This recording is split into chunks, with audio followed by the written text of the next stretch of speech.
panelists, and welcome to South Florida. It's a beautiful day down here, and it's been a beautiful day, and we're looking forward to a really nice winter season, and this weather is just, to me, it's unbeatable. It's one of the finest weathers here in probably in all of the U.S. Well, my name is Domingos Carlos. Carlos is the last name. I graduated from the University of Connecticut in 1983 with a degree in marketing, and I moved down to Florida back in 1989. I was a stockbroker up in Hartford, Connecticut, and after the crash of '87. There was very little to no business to be done in the investment field. So I decided it was a great opportunity for me to discover, a new market, a new territory. And since I moved down here in '89, I've never really looked back. It's been just tremendous. I've met my wife here. I have 3 beautiful kids, and we're loving life down here. So hopefully all of you that think about coming down here will also establish, a life and a path that you all are going to be very happy with. So now I'd like to introduce Florie Vinca. Can you tell everybody a little bit about you? Yeah, sure. So I graduated from UConn with a degree in finance in 2008. It seems like forever ago. I started my career working for the financial leadership program as part of UTC. They have a really strong presence at UConn. Now they're RTX, but before they were United Technologies. Spent about 10 years with, or I guess 11 years with UTC. And then when they split, I was part of the carrier organization. I moved down to Florida about 2.5 years ago, and I live in the West Palm area. Awesome. Well, thank you so much for the introduction. Andrea, can you tell a little bit about where you came from, when did you graduate, and all those good things? Awesome. Thank you, Domingos. My name is Andrea Smith. I graduated from University of Connecticut in the year 2000 with a degree in liberal arts. And I fully expected to be some sort of teacher, but life moving back to New York, where I'm originally from, definitely was different after 2000. And I randomly applied for a job at USA Network, and I have been in the television industry ever since. I've worked at USA Network, ESPN, NBC Universal, beIN Sports, and Fox Sports. And now I've transitioned over into the direct marketing field, working for a company called Legacy Research in Delray Beach, Florida. I currently live in Fort Lauderdale, and I've been here since December of '08, and I haven't looked back. I always felt like it would be less money to move here, because that's always the thing. Like, you move here being that it's retirement state, you'll make less money, you actually end up with more money in your check. So I could not be happier. Excellent, excellent. Yes. And Kristen, can you tell us a little bit about what you're doing and what your connection is to South Florida? Of course. Hi, everyone. My name is Kristen Luger. I am a 2015 grad, not from UConn, but from Florida Atlantic University down in South Florida. But I'm an honorary Husky because I am the Alumni Relations Coordinator at the UConn Foundation. So now I'm currently in Connecticut, Massachusetts area, but I moved up here in February. So before then, I had lived in South Florida for like at least 15 years. So I'm happy to share all of my South Florida knowledge with you guys. Excellent, excellent. So now let's get into some of the questions here for the panel. We kind of got out into what brought you to the city and that you currently reside in. What about some good ways to continue to be part of the UConn, family, and also what UConn is doing down here as far as alumni, maybe with some alumni networking. Have you guys been involved? Have you seen some of the programs that are working, some of them that are not working for you? Can you tell us a little bit about, some of the engagements you've done in the past, Florie? Sure. I think last year there was like a fundraising event for the Alumni Association or the foundation. That's a really good networking event to go to with other UConn alumni. They also hosted an event at the Carrier Center for Intelligent Buildings. I attended that. And then there was also a polo event that was hosted. So, you know, there are quite a few different events that happened in the area. I think that there were even some like football game events that were hosted down in Delray a couple of times. It's a little far for me, but I know that they do occur. So if I was interested in venturing down to Delray and dealing with that traffic, then I probably It's not so bad. That's Andrea, you, Domingos. yeah. What about you, Andrea? Well, my story is a little different, as when I moved here, there was no UConn Alumni Association for South Florida. So I would talk back and forth with the UConn Alumni Association because I'd see people randomly with UConn gear on. I'm like, hey, there's someone from UConn. And it'd be like either a parent of someone that's going to UConn or someone that went to UConn years ago and they're looking at me weird because I'm looking at them. I was like, this is really awkward. We totally need a UConn Alumni Association because I'm not a stalker. So that's how it started for me. And then there ended up being one. And I've been to about 3 events so far. The first one I went to was a networking event on a boat. That one you weren't at, Domingos, because it was very cold that day, but we were on a boat. But I didn't care because we were on a boat. So Cold in South Florida? Yes, yes. On that one particular day, it may have been 70. I don't know. That was highly cold for us. I've done that. I've done a networking event at a restaurant, and I've done UConn Cares when we did Feeding South Florida.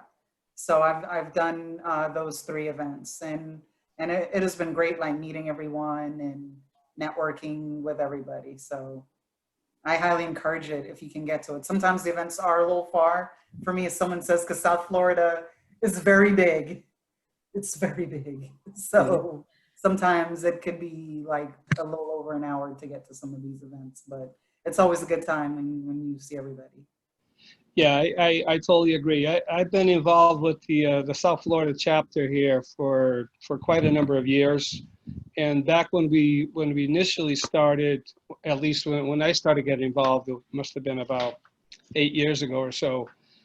We started doing it, you know, through game watches, and we just have you know, we did invitations to the local community, the local UConn alumni community, and we would have anywhere from, you know, 12 people to 25 people attend, and they were great events, you know, because people really got to learn a lot about other people that had a lot in common with them. They were all from UConn, and they're all in different stages of their career, and people really loved it, you know. So we did a few of those, and they were very successful, and those were down in Miami-Dade County. And then we started introducing some of them up in Broward, Fort Lauderdale area. And then we started moving up to Palm Beach, into Delray and Boca and so on.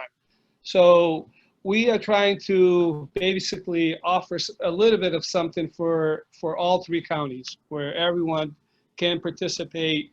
You know, we know it's very difficult to make it to all the events because it's such a large distance.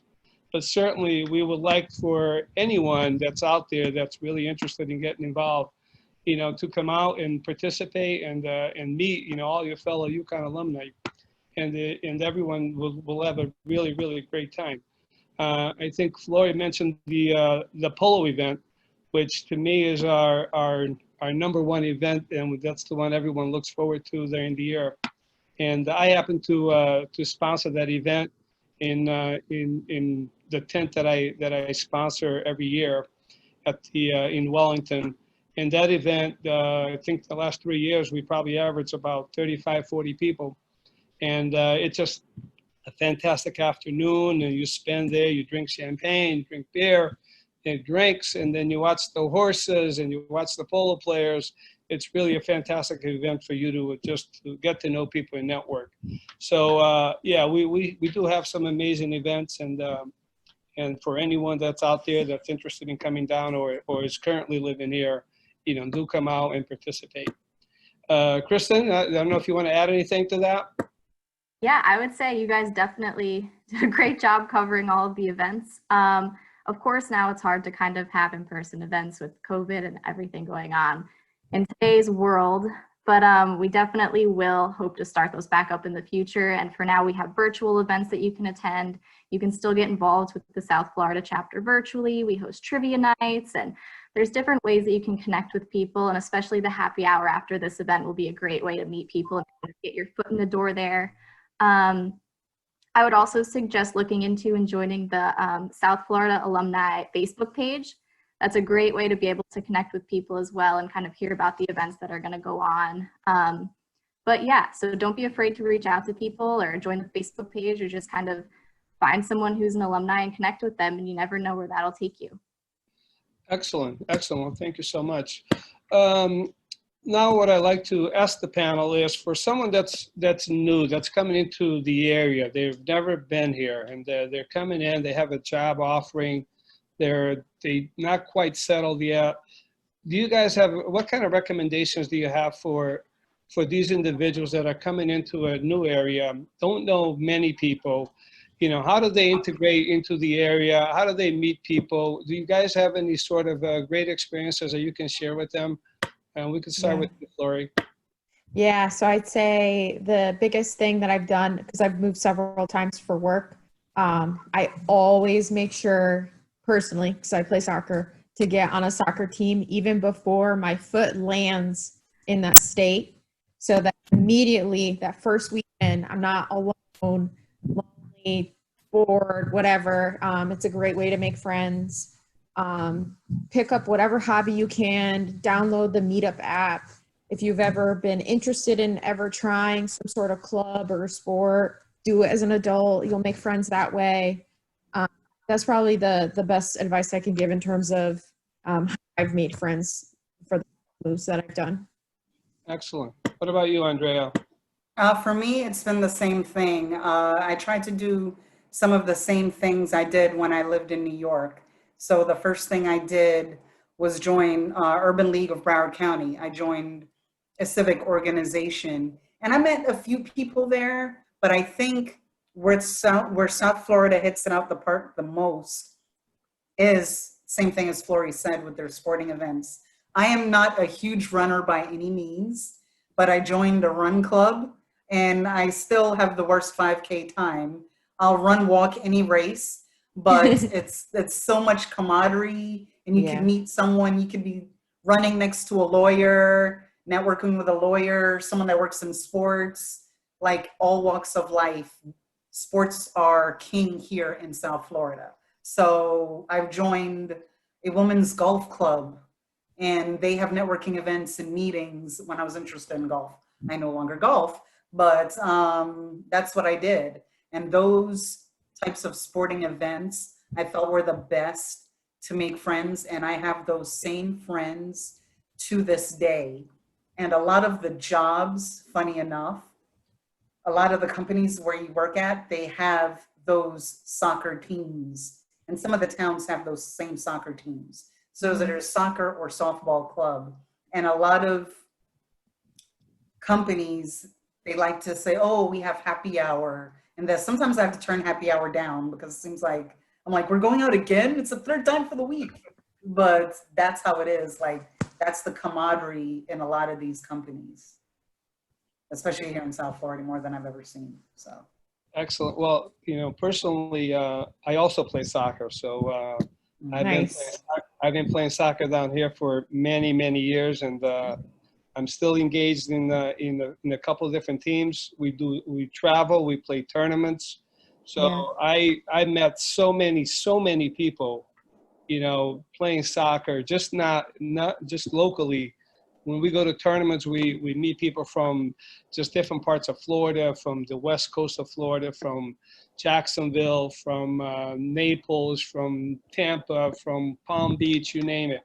So I definitely agree that you should try to meet something that that really focuses on either a team activity or something that has to do with the outdoors. Go scuba diving, boating. A lot of people have paddle boards. They do meetups on paddle boards on the Yeah. water. I mean, there's so much to do here that you just get out there and you will meet a ton of people.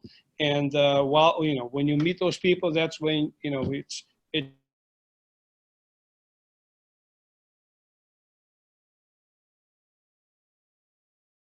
going to benefit you for what you really want. If it's career, if it's a better opportunity to live somewhere else, or I mean, you yourself have to be in charge of your own path afterwards. And Kristen, you want to add anything to that? Sure. Yeah. Jumping off the same thing, like in Florida, it's a lot of outdoor activities. And what's unique to Florida is that you can basically take anything and add the water, add the ocean, and boom, you got something new. So I know specifically there's a place called Island Water Sports in Deerfield Beach. And they offer free like beginner stand-up paddleboard classes. And I believe it's also surfing lessons. I think it's every Saturday of the month, like every Saturday morning. You can follow them on Instagram. I'm sure they post about it, or Facebook, or their website. But that would be a great way to meet new people and also try to learn something new. And also I would suggest going out to as many events or festivals or green markets or as many of those things as possible, because they're all the time down in Florida. Like green market season, I feel like is all year round. You can always find one to go to anywhere, whether that be in like West Palm or Delray. Almost any city has one to offer. So I would suggest going out to those and just kind of talking to people and just kind of find your niche and then go after it. Yeah, there was one more that I wanted to add, which is Ocean 4, which is a nonprofit organization that does cleanup of the beaches. Every time they do an event, and they typically do them either in Palm Beach, Broward, and all the way down to Dade County. Every time they do an event in the cleanup beach, it's like thousands of people show up. Thousands of people from all walks of life. And it's a great opportunity. They have a band. I mean, they really make it into like a whole day festivity.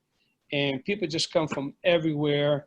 And it's a great opportunity. So if you have a chance to do that, take a look out on the internet and see where the next beach pickup is. So one more point on that too. Sure. This is something that's so basic that people forget about. So most people in Florida are not from Florida. Most people have moved down.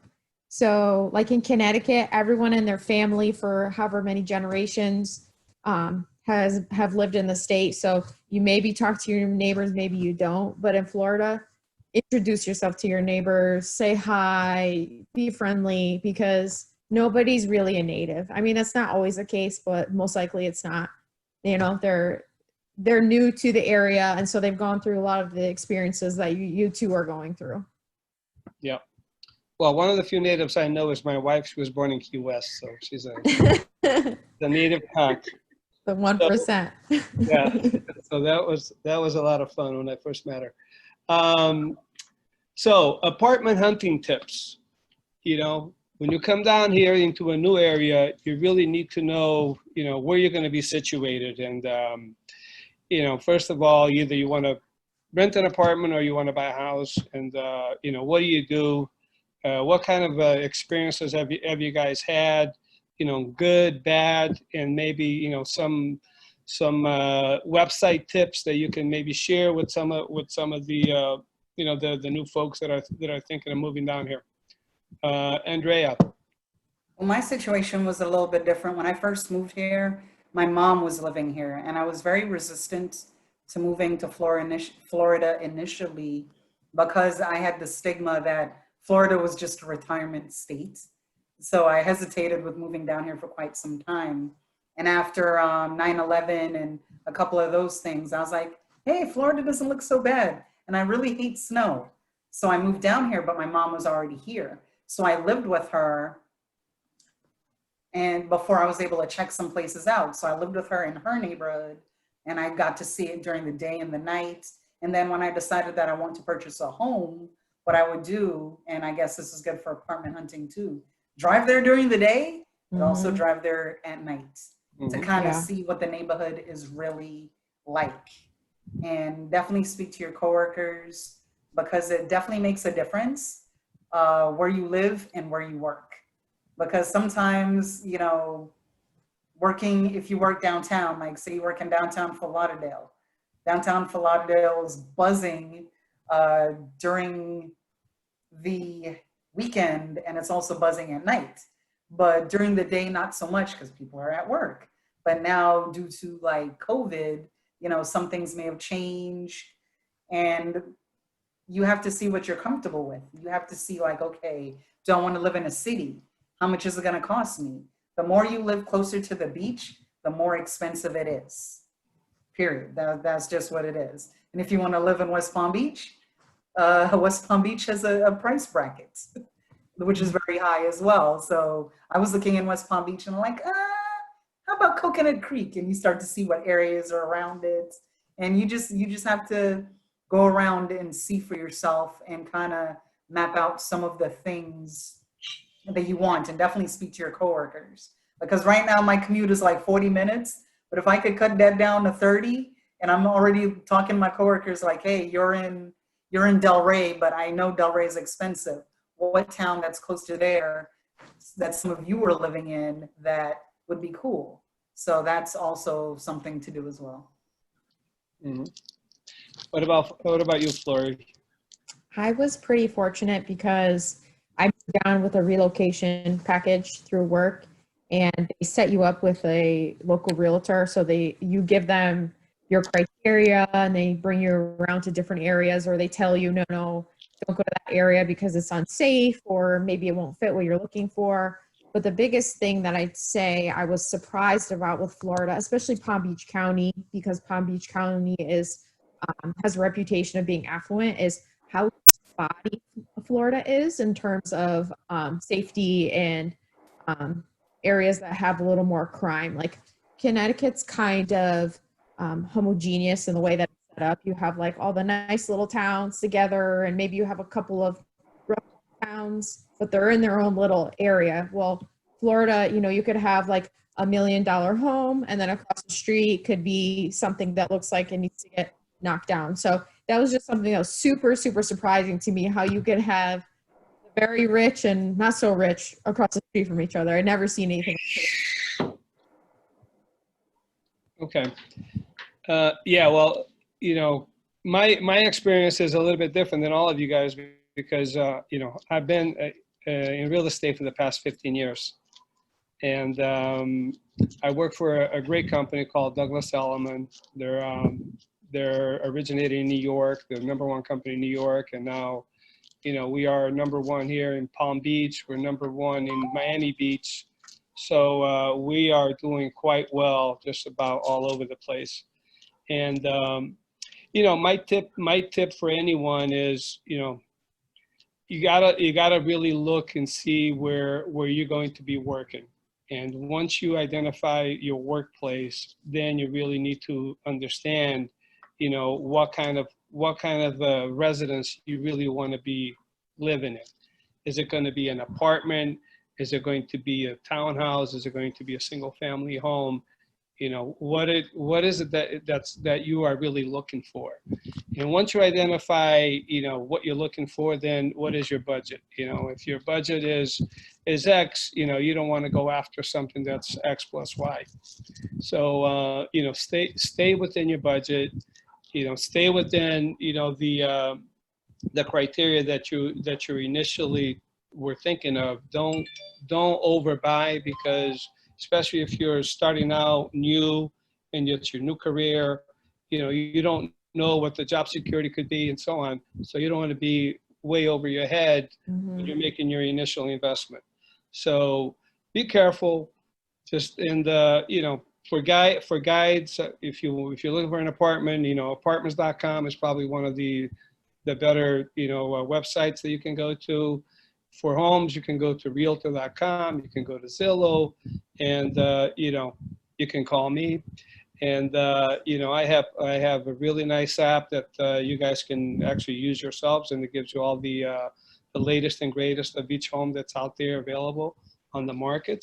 And you know, if anyone needs any guidance or anything, or just a question on an area or whatever, and you feel free to call me. I mean, I'm more than happy to assist anybody that's looking for any sort of you know, consultation, understanding.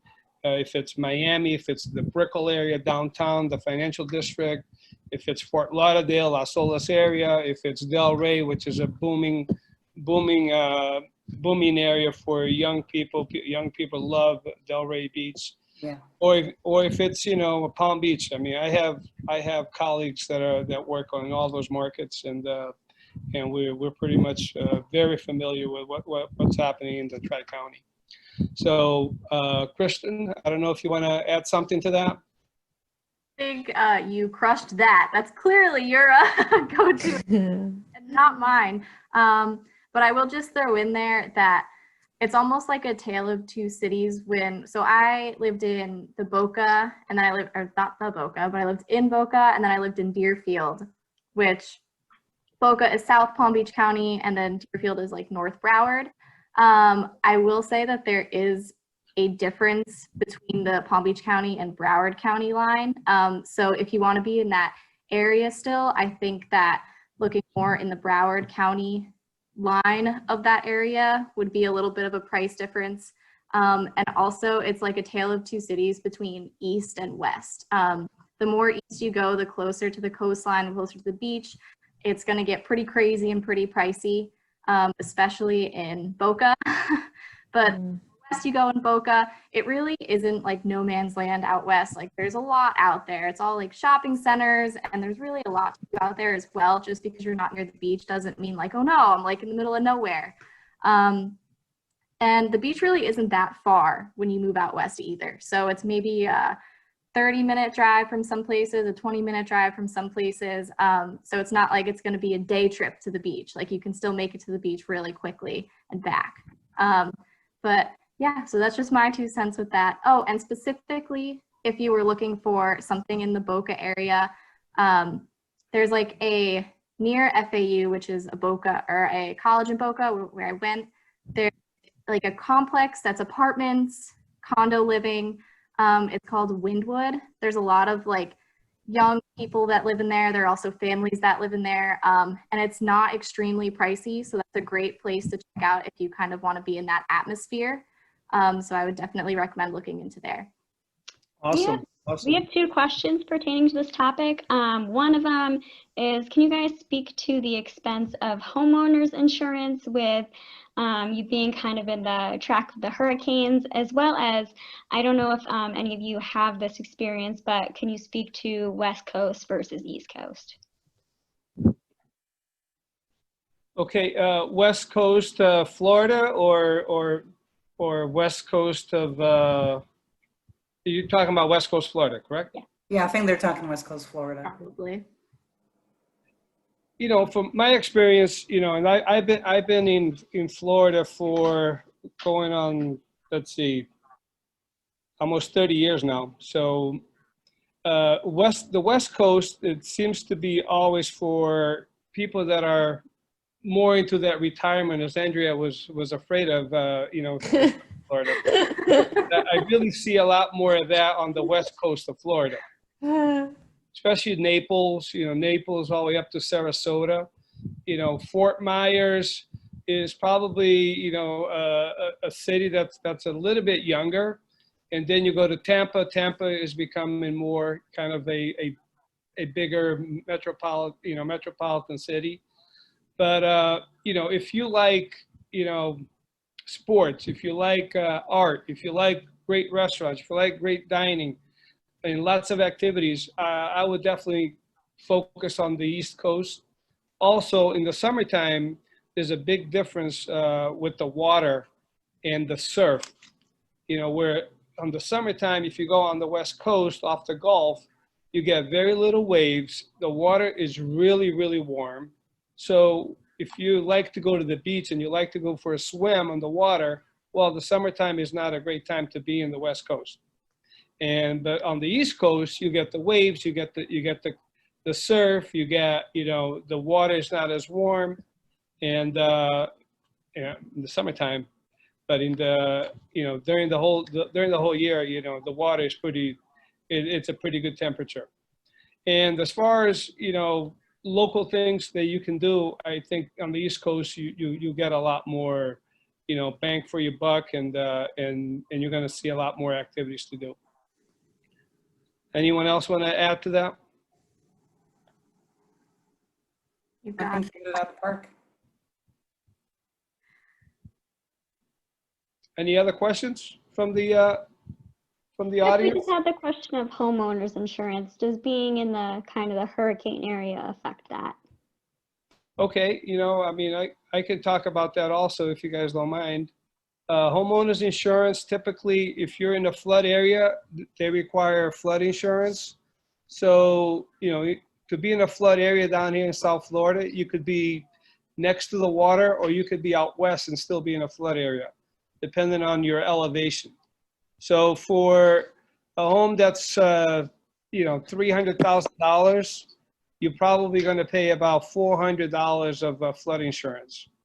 And homeowners, you know, the homeowners has been going up here. It's been increasing, you know, year after year, and the reason is the fewer and fewer companies are insuring down here. So, for example, you have a big company like State Farm. State Farm was insuring down here, and now they no longer insure down here.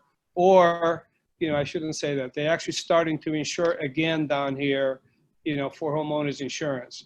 But typically, you know, you still have plenty of options. You can shop it around, and you'll find, you know, companies that are going to be very aggressively pricing their insurance, and then others that are really going to be very expensive.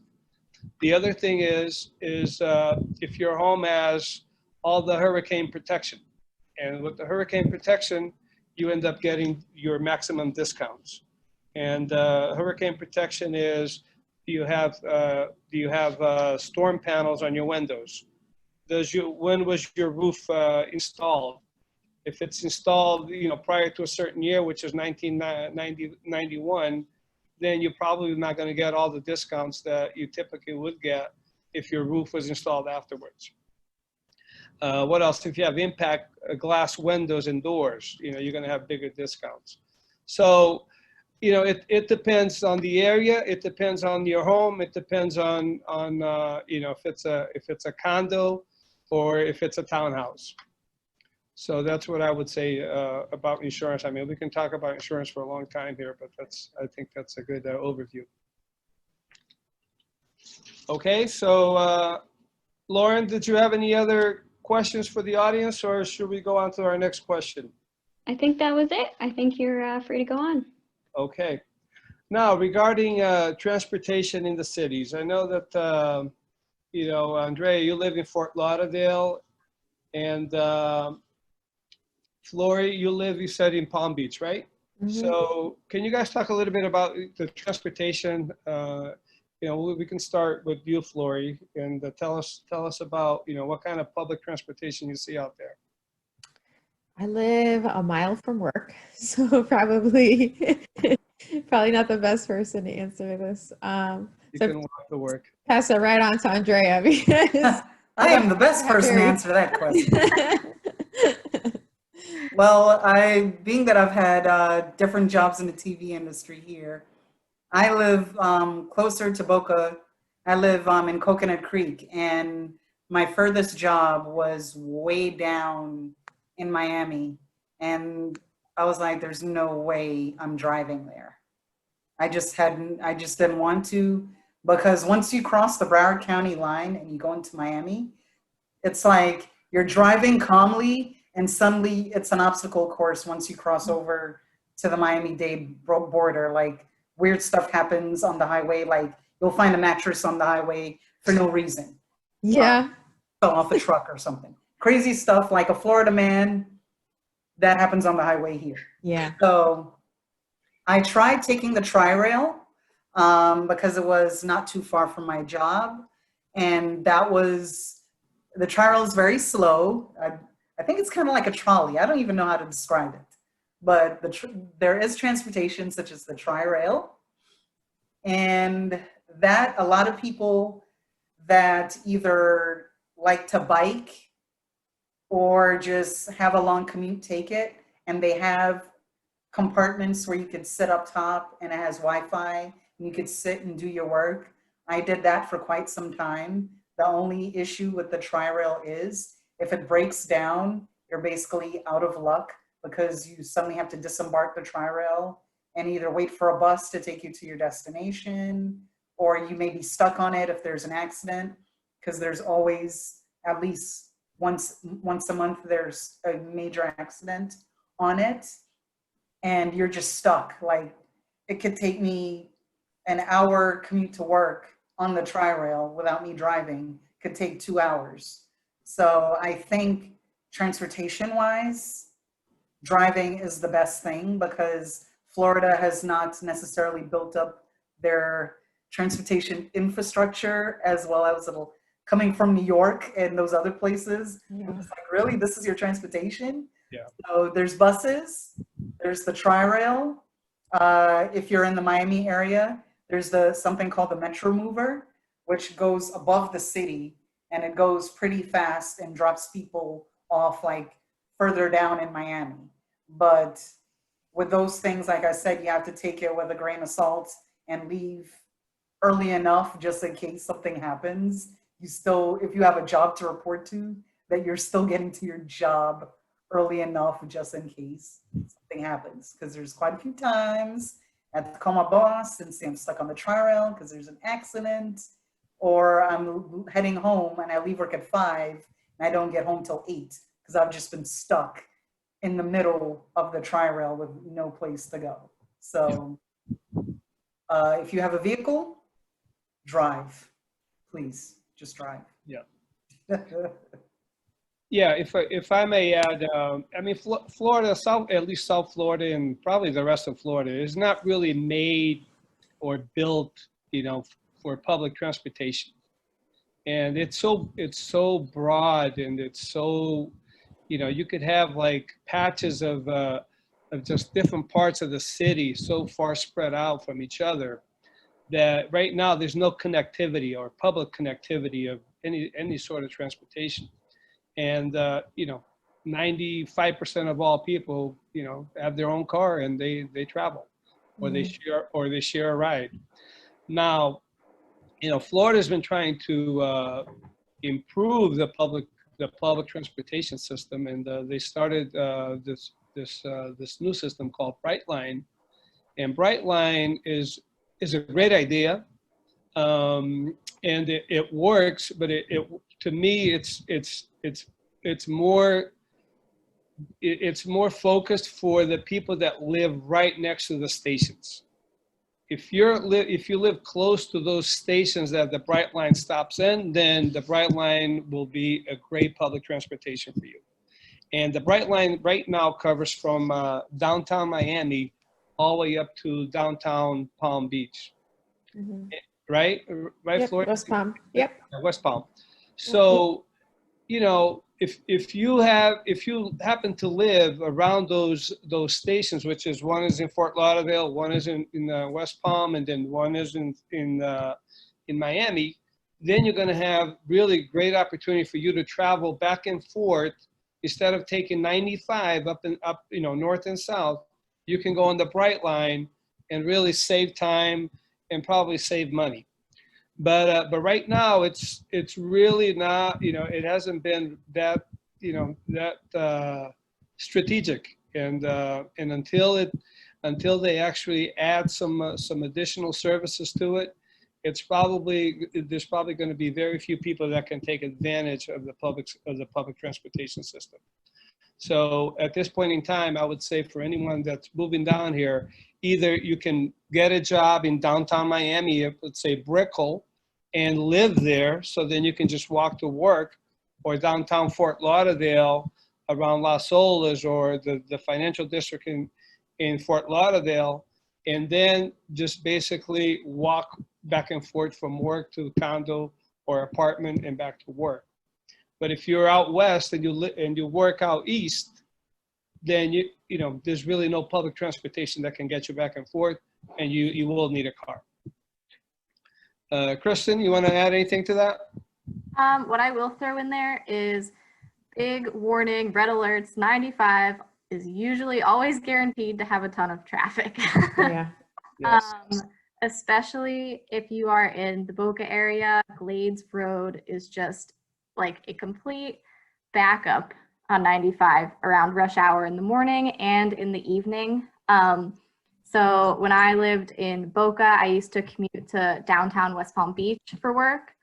So what I would do is I would kind of get on 95 after Glades and get off right before Glades. So I would avoid that exit and just kind of take like side roads and just avoid that at all costs. So if you are commuting and planning to take 95, I would just be aware and plan to leave a lot of extra time for traffic. Using Waze actually works out really well too, because it can allow you to set like the time that you want to go and it'll predict traffic. And I believe it's gotten even better with that too. So I highly suggest using that to kind of plot your commute every day. Excellent, excellent. Well, you know, I don't think the traffic on 95 here in South Florida is any worse than traffic, for example, in New York City, or you know, traffic going down on up and down 84 at 5 o'clock in certain. Oh my God, yeah. So I really, you know, it's, you know, if you're gonna travel around rush hour, or if you're early in the morning between 8 and 9 o'clock, you're gonna find traffic. You're gonna find that everywhere. So you know, Miami traffic and Fort Lauderdale traffic I don't think is any worse than any other city out there. So that's my 2 cents. People on 95, I swear they drive like 95 miles an hour, and you see some of the craziest accidents on the highways here, like flipped over cars like nothing, I swear. Yeah, no, it's true. It's true. But I remember, you know, driving up and down 95 from Bridgeport to Stamford, and believe me, there were some crazy drivers out there also. So I think 95 is just traditionally known for you know, big drama. So moving right along. So favorite things to do and activities in your area. Maybe some best restaurants you guys want to recommend. We'll start with Andrea. Well, the favorite things that I like to do here, which I love about Florida, and too bad we're in COVID times, is I love the movie theaters here. I love I don't know if it's AMC or Regal that has and there's one in Boca where it is an adult dining experience where you're in the movie, they bring your food to you, you could have some champagne, leather seats, and it could be flipped out, and you could watch a movie. I've never experienced that until moving to South Florida, which I thought was so amazing. The things that I also like about living in South Florida as well is hopping on a flight. I am from the Caribbean, so I like to travel a lot. It is a 45-minute trip via plane from here to Jamaica. So you could go to Jamaica for the weekend and come back to work and not be jet lagged. The Bahamas is right there. You could hop on a boat. This is pre-COVID times. I don't know what's going to happen now. You could hop on a boat, go to the Bahamas. You could fly. The Bahamas is even closer. And I've gone to Trinidad. It took me like 3.5 hours. So I've done a lot of island travel since moving here. And I think that is amazing, because I'd be so jet lagged, like leaving from the East Coast, because I have friends that I meet up with from the East Coast, and we meet there. And when I used to leave from like New York or Connecticut, I'd be so tired connecting flights, and I'm like, I don't have to connect nothing. You know, once I get on that plane, I get off in less than a second. I'm like, boop, and I'm through customs. So you can't beat that. That was kudos for me. So I'm glad I'm here. Any favorite restaurants in your area? My favorite restaurants in the area right now, it's a chain restaurant, but I like it anyway. Mellow Mushroom. I like pizza. and mellow mushroom.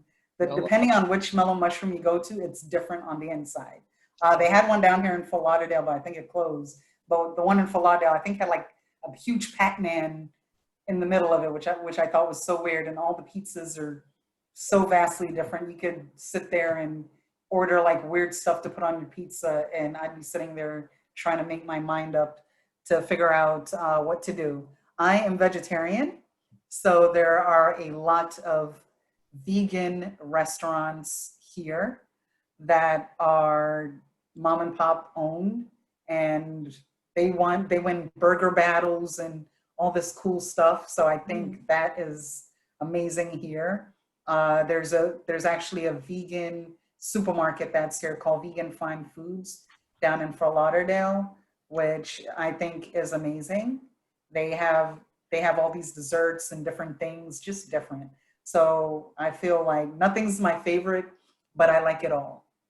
Awesome. And I like nitrogen ice cream. I like so Chillin', I live close to Chillin' in Coral Springs. So if I could get some nitrogen ice cream, I am all for it. What about you, Florie? I have so many favorites. It depends on the category. So there's a really great coffee shop called Common Grounds in Lake Worth. That's phenomenal. In a really good restaurant in Lake Worth called CWS Kitchen and Bar. It's kind of set up like an old speakeasy, and they have bands that come in, but the food is awesome, very eclectic. I love Jordan's Restaurant, 1000 North. That is phenomenal for brunch. Lenora's is really great. I could keep going on and on. So Oh, keep going. I'm writing them all down. Right? Yeah, I mean, she had me a coffee. Yeah, I mean, there are a bunch of different great restaurants. If you like seafood, there are a ton of good seafood restaurants on the water, off of Jupiter Inlet. So it just depends on what you're looking for. But one thing that I really miss is New Haven pizza, because the water really makes a difference. Not that pizza is not good here, but it's not the same as getting it at like Pepe's or Modern. So that's like the one caveat I'd say, is the pizza's just not the same. Yep. What about activities? You guys, any one or two activities that you recommend? Yeah. Besides eating out and having a good time? Yeah, paddleboarding. So I probably have paddleboarded now for about 7 years, but I would say definitely take advantage of it in Florida because it's very cheap to rent paddleboards and lots of different places have them. Even do paddle yoga if you're into that. Get into cycling if you like that. You'll get to see some really cool towns or routes. We talked about, soccer. So it just depends. Those are my activities, but. Awesome.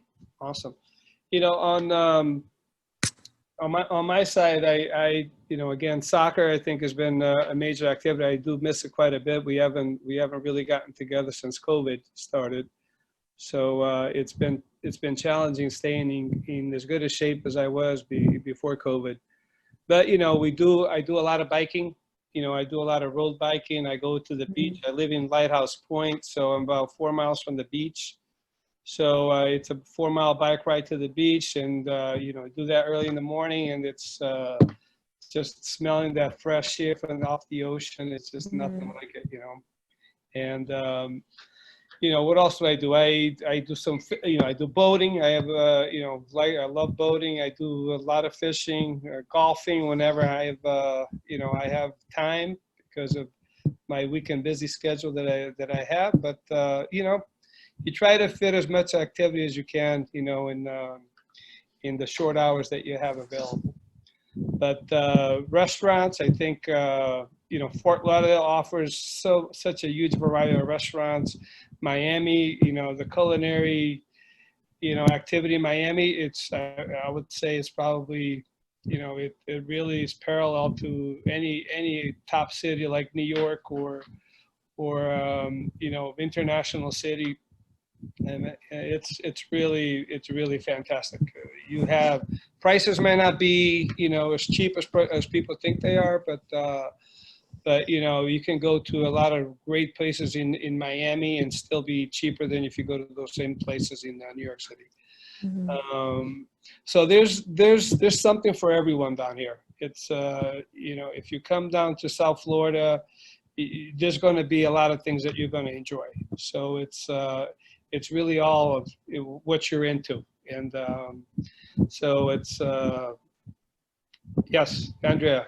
And adding to the cycling thing that you mentioned, a lot of my coworkers, when I worked at Fox Sports, there's a lot of cycling groups where they just meet and they ride through the whole city. So if you want to get to know different parts of the city, they do this. And especially in Miami during the off season, a lot of the Miami Heat players participate and they'll cycle through the city, and you get to see neighborhoods that you may not necessarily have seen or known existed in your part of town. So a lot of athletes, because this is a sports state, a lot of athletes take advantage of it. People have been riding, and when LeBron used to play for the Heat, you'd see LeBron and D Wade riding. Ray Allen has a restaurant down here in Miami. So it's just, there's always going to be some UConn influence somewhere. So Absolutely. very excited about that. Huh? So that's cool. Yeah. All right, guys. Well, this has been fantastic. I've learned a lot, in this call too. So it's been great for me. I'm sure it's been fantastic for everyone out there. But in closing, is there one tip or piece of advice you wish you knew before moving down there? We can start with Florie. So I'd say the one thing is, if you're looking to buy a house, A's can be a real blocker on what it would cost you every single month to have a house, like to own a house, because sometimes the price of the house may look good, and then the HOA is like an additional $700-800 a month, which is like, what? I was shocked by that. That's probably one thing I wish someone had told me. Yeah. Andrea? For me, in terms of the job market, what was difficult for me when I first landed here was not being bilingual. You open up a lot of opportunity for yourself if you are bilingual. If you're going to work in the Miami area, you need to know how to speak Spanish or Creole. A lot of jobs that I felt like I was qualified for, they didn't even look at my resume because I did not speak Spanish. I was not fluent in Spanish. So you definitely, if you are bilingual, then definitely put that on your resume here, because it will definitely open some doors for you. If you're not bilingual and you still want to move to the South Florida area, you are still able to find jobs, but you just have to make sure you read the fine print and to see what they're offering. But a lot of jobs, especially in Miami, because of the Latin America influence, especially with some of those companies and doing business with the Latin America community, they would require you to be bilingual. Yes, I totally agree with you on that. I mean, I speak Spanish and Portuguese, so that since I moved down here 30 years ago, that's been a big, huge advantage for me since I moved down here, because I used to live in South Miami, and there it was like everyone there looks at you and they won't even speak English to you. They'll speak Spanish. So Absolutely. if you don't speak any Spanish, they'll kind of just skip right over you and move on to the next person. Yes. So yeah, it's a huge advantage if you have that second language. Yeah. So yeah, I think another thing to me, with the piece of advice that I would give is, come here with an open mind. Come here with an open mind, and because here, South Florida offers something for everyone. And if in the beginning you don't find what you're looking for, search a little bit longer, because there's a lot of things here that people can't find initially, and then once they get to know the layout of the land, and they get to meet the right people, then they find a niche. So if in the beginning stage it's tough for you to adapt, don't give up so easy. Just keep pushing forward, because South Florida is a great place to live, and and you will adapt, and you won't regret the decision of coming down here. Kristen, you want to add something to that? Sure. That would also be my little piece of advice is give it a chance. Florida's not all stories about Florida man or retirees or hurricanes, like something for everybody. The nightlife in South Florida is really great. There's just so many activities that you can get involved in. You just really need to give it a chance. And plus the one big perk is obviously the weather. Now moving back up north, I can say that I am going to miss those beautiful South Florida winters. I am not prepared to have to wear snow boots and a winter coat all season. So definitely take advantage of all that Florida has to offer. Okay, I think we hit up on all cylinders here. So Lauren, you